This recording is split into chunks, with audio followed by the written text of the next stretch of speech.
खास तौर पर हमारा माशरा ऐसा है जो किसी औरत को इस तरह गुंडागर्दी करने की इजाजत कभी नहीं देता, लेकिन इसके बावजूद भी पाकिस्तान में एक औरत ऐसी है जो अपने इलाके की सबसे खतरनाक डॉन मानी जाती है। इसका नाम और मोहब्बत की हुंदी चले जी नू जी हुंदी। Welcome back to the channel guys, की हाल चाल ਸਾਰੇ ठीक ठाक हो? मैं भी बहुत ਵਧੀਆ, थैंक्स फॉर आस्किंग। सो ਗੱਲ ਇਦਾਂ ਵੀ ਜਿਨ੍ਹਾਂ ਨੂੰ ਕੋਈ ਕੰਮ ਨਹੀਂ ਹੁੰਦਾ ਭਾਈ ਉਹ ਗੈਂਗਸਟਰ ਬਣ ਜਾਂਦੇ ਆ, ਠੀਕ ਹੈ। ਤੇ ਜਿਨ੍ਹਾਂ ਨੂੰ ਕੰਮ ਹੁੰਦੇ ਆ ਉਹ ਵੀ ਫਿਰ ਕੰਮ ਹੀ ਕਰਦੇ 9 to 5 ਉਹਨਾਂ ਨੂੰ ਕੋਈ ਲੈਣਾ ਦੇਣਾ ਨਹੀਂ ਇਹਨਾਂ ਚੀਜ਼ਾਂ ਨਾਲ। ਸੋ ਜਾਣਦੇ ਆ ਕਿ ਕਿਹੜੇ ਉਹ ਸ਼ਖਸ ਹੈ, ਪਰ ਅੱਜ ਉਹ ਸ਼ਖਸ ਨਹੀਂ ਸ਼ਖਸੀ ਹੈ। ਸ਼ਖਸ ਯਾਰ ਮਤਲਬ ਸ਼ਖਸ ਮਤਲਬ ਪਰਸਨ ਹੁੰਦਾ ਨਾ। Okay, so I am talking about a female कि पाकिस्तानी जो फीमेल गैंगस्टर, वो जो मैं टाइटल पढ़िया ना मैं बड़ा हैरान होया। मैं क्या है फीमेल गैंगस्टर, थोड़ी भली हो जाए भाई, राइट्स इक्वल है, मतलब फीमेल भी किसी नाल घट नहीं। सो देखते हैं अज दी इस वीडियो दे विच कि किहड़ियां वो फीमेल ने जो पाकिस्तान दे विच मतलब जिन्हां तो मेल भी डरते हैं। अब देखिए जानते हैं कि पाकिस्तान की सबसे खतरनाक औरत कौन है जो दर्जनों गनमैन के साथ ट्रैवल करती है। और क्या आपको पता है कि पाकिस्तान में एक गैंगस्टर फेस ऐसा क्यों ब्लर था किया? जिसने अपने पूरे इलाके में इस्लामी कानून नाफिज कर दिया था। आज की इस वीडियो में मैं आपको पाकिस्तान के सबसे खतरनाक और पावरफुल क्रिमिनल्स के बारे में बताने जा रहा हूँ। तो शुरू करते हैं अपना काउंटडाउन। सईद बंदेशा। दोस्तों अगर डॉन्स की बात की जाए तो आमतौर पर किसी भी इलाके का डॉन या गैंगस्टर एक मर्द होता है। खास तौर पर हमारा माशरा ऐसा है जो किसी औरत को इस तरह गुंडागर्दी करने की इजाजत कभी नहीं देता, लेकिन इसके बावजूद भी पाकिस्तान में एक औरत ऐसी है जो अपने इलाके की सबसे खतरनाक डॉन मानी जाती है। इसका नाम सिद्रा है और ये फैसलाबाद के सबसे खतरनाक तरीन गैंगस्टर खानदान बंदेशा ग्रुप से ताल्लुक रखती है। सिद्रा पेशे के लिहाज से एक सियासतदान है और ये कई दफा एमएनए के इलेक्शन में भी खड़ी हो चुकी है।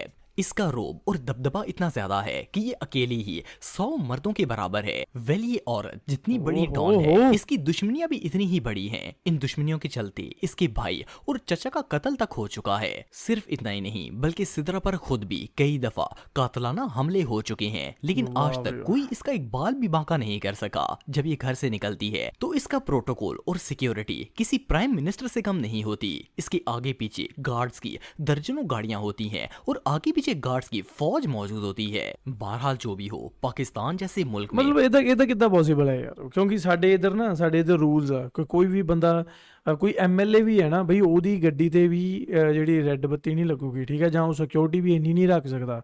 ਸੋ ਇਹ ਮੈਂ ਪਾਕਿਸਤਾਨ 'ਚ ਹੀ ਦੇਖਦਾ ਕਿ ਪ੍ਰੋਟੋਕੋਲ ਵਰਡ ਬੜਾ ਚੱਲਦਾ ਨਾ ਪਾਕਿਸਤਾਨ 'ਚ, ਤੇ ਉਹ ਉਧਰ ਮਤਲਬ ਵੀ ਕੋਈ ਵੀ ਬੰਦਾ ਜਿਹੜਾ ਇੰਨਾ ਸਿਕਿਉਰਿਟੀ ਰੱਖ ਲੈਂਦਾ ਤੇ ਏਡੀ ਥੋੜੀ ਦਹਿਸ਼ਤ ਜੀ ਪਾ ਕੇ ਰੱਖਦਾ। ਸੋ ਸਾਡੇ ਇੱਧਰ ਇਹ ਚੀਜ਼ਾਂ ਅਲਾਉ ਨਹੀਂ ਹੈ, ਤੁਸੀਂ ਇਹ ਨਹੀਂ ਕਰ ਸਕਦੇ।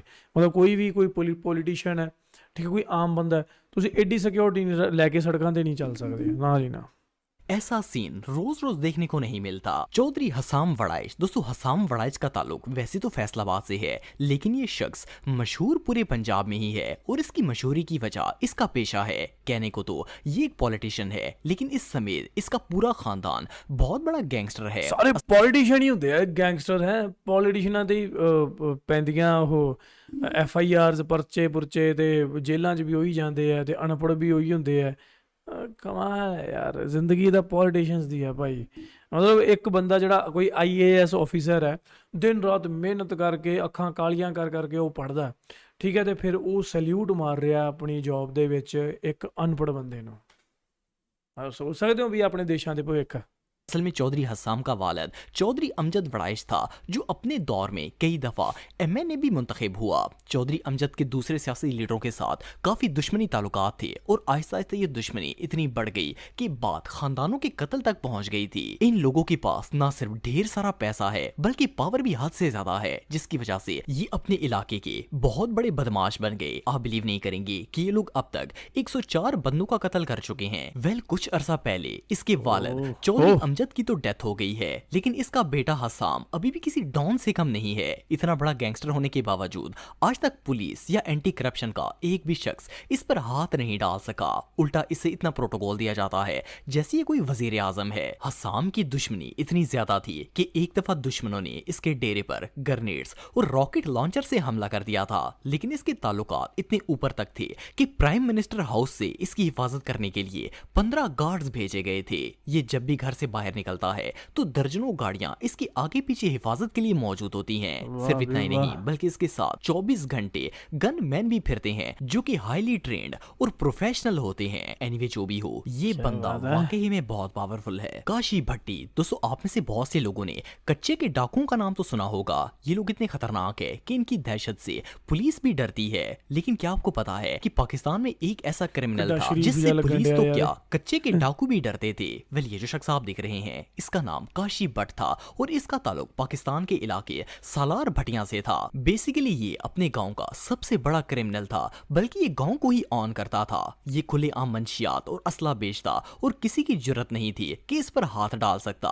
आप बिलीव नहीं करेंगे कि इसने अपने इलाके की एंट्रेंस पर बाकायदा बोर्ड लगवा कर रखा हुआ था कि पुलिस की एंट्रेंस मना है, आने वाला अपनी मौत का खुद जिम्मेदार होगा। यहाँ तक कि अगर कोई पुलिस वाला इसके इलाके में घुस भी जाता तो ये उसके कपड़े उतरवा कर इसे गांव से बाहर निकाल देता। इसके पास पाकिस्तान का सबसे जदीद तरीन असला था और ये डंके की चोट पर इसे बेचता भी था। पुलिस ने काफी दफा इसके इलाके में रेड करके इसे अरेस्ट करने की कोशिश की, यहाँ तक कि दो हफ्ते तक इनका आपस में मुकाबला चलता रहता। लेकिन आखिर में पुलिस को ही हार माननी पड़ती। जब इन्होंने देखा कि ये संगीन मुजरिम किसी तरह भी हाथ में नहीं आ रहा तो पुलिस ने दूसरा तरीका इख्तियार किया। इन्होंने काशी के तमाम ससुराल वालों को थाने में बंद कर दिया। इनका ख्याल था कि जब काशी भट्ट इन्हें वहां से निकालने के लिए आएगा तो ये लोग इसे पकड़ लेंगे। लेकिन काशी और इसके दो भाई पुलिस की पूरी नफरी पर इतने भारी पड़ गए कि अपने रिश्तेदारों को पुलिस स्टेशन से ही फरार करवा लिया। बिल आखिर पुलिस ने एक सीक्रेट मिशन बनाया जिसमें कुछ ऑफिसर्स को काशी के ससुराल के एक फंक्शन में सिविल ड्रेस पहनाकर भेजा गया। जैसे ही काशी फंक्शन में आया इन्होंने सीधा इस पर फायरिंग शुरू कर दी। पुलिस वालों ने इसके सर में इतनी गोलियां मारी कि इस गैंगस्टर की वहीं पर मौत हो गई। वेल, काशी खुद तो मर गया लेकिन सालार भटिया के लोग आज भी इसके नाम से कांपते हैं। ये बंदा पाकिस्तान के सबसे बड़े क्रिमिनल्स में से एक था, खानो विरक। दोस्तों, ये जो शख्स आप देख रहे हैं इसका ताल्लुक शेखुपुरा से था। खानो विरक की पैदाइश उस खानदान में हुई थी जहां सदियों से ही दुश्मनी के नाम पर कत्लो गारत चलती आ रही थी। जब खानों ने होश संभाला तो ये भी उसी दुश्मनी में शामिल हो गया और असला इनकी पहचान बन गया। इन्होंने पे दर पे लोगों को कत्ल किया लेकिन आखिर में ये खुद पकड़े गए और अदालत ने खानों को मौत की सजा सुना दी। लेकिन इसकी किस्मत अच्छी थी कि इसे सजाए मौत मिलने से पहले बेनजीर की हुकूमत आ गई और इन्होंने सजाए मौत को 25 साल की कैद में बदलने का ऐलान कर दिया था। 14 साल तक खानों ने जेल काटी और फिर ये जेल से बाहर आ गए। लेकिन जब ये जेल से बाहर आए तो गैंगस्टर से कुछ और ही बन चुके थे। जेल के अंदर रहकर इन्होंने अल्लाह से इस कदर लॉ लगा लिए कि बाहर आने के बाद इन्होंने न सिर्फ अपने गांव बल्कि आसपास के 40 गांव में इस्लामी कानून नाफिज करने का ऐलान कर दिया। वेल, खानों की दहशत के बारे में पता तो सबको ही था लेकिन कोई ये नहीं जानता था कि इनका इस्लामी रूप ऐसा होगा। इनका कहना था कि इनके इलाके के आसपास जितने भी गांव हैं वहां एक भी बंदे को नमाज छोड़ने की इजाजत नहीं होगी। अगर कोई शख्स गलती से भी एक वक्त की नमाज छोड़ देता तो उसे सख्त तरीन सजा दी जाती थी। सिर्फ इतना ही नहीं बल्कि इन्होंने मंशियात फरोशी पर भी पाबंदी लगा दी और 40 के 40 गाँव में इसके नुमाइंदे मौजूद थे और अगर कोई मंशियात लेता या देता हुआ पकड़ा जाता तो इसे सीधा गोली मार दी जाती थी। खानों की दहशत इतनी ज्यादा थी कि इन 40 गाँव में कोई मंशियात का नाम तक नहीं लेता था। इवन गांव के अंदर चोरी करने वाले को भी सजा दी जाती थी। इन्होंने खुलेआम ऐलान किया हुआ था कि तमाम लोग अपनी दुकानें खुली छोड़कर नमाज पढ़ने जाएं और अगर इनका 1 रुपए का भी नुकसान हुआ तो मैं इसे 12 गुना ज्यादा अदा करूंगा। और ऐसा ही होता था। अगर कोई शख्स खानों के पास चोरी की शिकायत लेकर आता तो खानों ना सिर्फ चोर को पकड़ लेते बल्कि इस शख्स की रकम 12 गुना वापस करते थे। यहाँ तक कि अगर किसी घर में राशन नहीं होता था तो ये अपनी तरफ से राशन डलवा देते और अगर किसी के घर की दीवारें छोटी होती तो मजदूरों को बुलवाकर 1-2 दिन के अंदर ही दीवारों को ऊंचा करवाया जाता ताकि घर की इज्जत को महफूज रखा जा सके। पुलिस ने इन्हें कानून हाथ में लेने और लोगों को कत्ल करने के जुर्म में पकड़ने की बहुत कोशिश की लेकिन वो कभी कामयाब नहीं हो सके। यहाँ तक कि एक दफा फैसलाबाद, गुजरांवाला और शेखुपुरा समेत 10 इलाकों की पुलिस ने मिलकर इनके साथ मुकाबला किया लेकिन इन्हें पकड़ने में कामयाब नहीं हो सके। आखिरकार जनरल मुशर्रफ ने खानों के सर पर 5 लाख का इनाम रख दिया और इनके दुश्मनों ने मुखबरी करके इन्हें पुलिस के हाथों कत्ल करवा दिया। वेल, पुलिस और इनके दुश्मनों के लिए तो खानों एक गैंगस्टर थे लेकिन आज भी अगर इनके गांव वालों से पूछा जाए तो इनके लिए खानों किसी हीरो से कम नहीं थे। ओके गाइस, ऐसी की आज एक वीडियो एंड बड़ी शॉकिंग सी ਮਤਲਬ ਪਾਕਿਸਤਾਨ ਦੇ ਵਿੱਚ ਵੀ ਰੋਬਨ ਹੁੱਡ ਪਾਏ ਜਾਂਦੇ ਸੀ ਇਹੋ ਜਿਹੇ ਜਿਹੜੇ ਚੰਗੇ ਕੰਮ ਕਰਦੇ ਸੀ, ਠੀਕ ਹੈ। ਮਤਲਬ ਜੇਲ੍ਹ ਦੇ ਵਿੱਚ 14 ਸਾਲ ਜੇਲ੍ਹ ਕੱਟਣ ਤੋਂ ਬਾਅਦ ਬੰਦਾ ਬਾਹਰ ਆ ਕੇ ਤੇ ਉਹਨੇ ਇਹੋ ਜਿਹੇ ਕੰਮ ਕੀਤੇ, 40 ਪਿੰਡਾਂ ਦੇ ਵਿੱਚ ਇਸਲਾਮਿਕ ਕਾਨੂੰਨ ਲਾਗੂ ਕੀਤਾ, ਕੋਈ ਚੋਰੀ ਕਰਦਾ ਉਹਨੂੰ ਫੜ ਲੈਂਦਾ। ਤੇ ਆਈ ਥਿੰਕ ਇਹ ਇਟਸ ਗੁੱਡ ਹੈ ਨਾ, ਇੱਦਾਂ ਦੀਆਂ ਚੀਜ਼ਾਂ ਤਾਂ ਚਲੋ ਵਧੀਆ ਹੈ। ਤੇ ਪਹਿਲਾਂ ਇੱਦਾਂ ਕਰਦੇ ਹੁੰਦੇ ਸੀ, ਕਈ ਡਾਕੂ ਹੁੰਦੇ ਸੀ ਨਾ, ਜਿਵੇਂ ਜੱਗਾ ਡਾਕੂ ਸਾਡੇ ਇੱਧਰ ਬੜਾ ਫੇਮਸ ਹੈ ਨਾ। ਸੋ ਇਹ ਰੋਬਨ ਹੁੱਡ ਮੰਨੇ ਜਾਂਦੇ ਸੀਗੇ ਕਿ ਬਈ ਇਹ ਅਮੀਰਾਂ ਤੋਂ ਲੁੱਟ ਕੇ ਗਰੀਬਾਂ ਨੂੰ ਦਿੰਦੇ ਸੀ ਤੇ ਇੱਕ ਨਿਆਂ ਕਰਦੇ ਸੀ। ਜਿੱਥੇ ਪੁਲਿਸ ਜਿਹੜੀ ਹੈ ਜਲਦੀ ਨਹੀਂ ਪਹੁੰਚ ਪਾਉਂਦੀ ਸੀ, ਉੱਥੇ ਫਿਰ ਇਹੋ ਜਿਹੇ ਬੰਦੇ ਜਿਹੜੇ ਜਾ ਕੇ ਨਿਆਂ ਕਰ ਦਿੰਦੇ ਸੀ। ਤੇ ਮੇਰੇ ਖਿਆਲ ਕਈ ਹੱਦ ਤੱਕ ਸਹੀ ਵੀ ਹੈ, ਕਿਉਂਕਿ ਬਈ ਸਾਡੇ ਮੁਲਕਾਂ ਦੀ ਜਿਹੜੀ ਪੁਲਿਸ ਆ ਉਹ ਕਾਰਵਾਈ ਜਦੋਂ ਪੈ ਜਾਂਦੀ ਹੈ ਨਾ, ਉਸ ਤੋਂ ਬਾਅਦ ਹੀ ਆਉਂਦੀ ਹੈ। ਸੋ ਉਦੋਂ ਤੱਕ ਜਿਹੜੀ ਚਿੜੀ ਆ ਚੁੱਗ ਜਾਂਦੀ ਹੈ ਖੇਤ ਸਾਰਾ, ਤੇ ਪੈ ਜਾਂਦੀ ਹੈ ਫਿਰ ਸਾਰੀ ਤੱਕ ਚੈਂਪੀਅਨ ਹੈ ਕਿ ਨਹੀਂ। ਸੋ ਐਨੀ ਹਾਓ ਜੀ, ਇਹ ਸੀ ਅੱਜ ਦੀ ਇੱਕ ਵੀਡੀਓ। ਮੈਨੂੰ ਲੱਗਿਆ ਸੀ ਸਾਰੀਆਂ ਫੀਮੇਲ ਦਿਖਾਉਣਗੇ, ਪਰ ਨਹੀਂ, ਇੱਕੋ ਹੀ ਫੀਮੇਲ ਸੀ।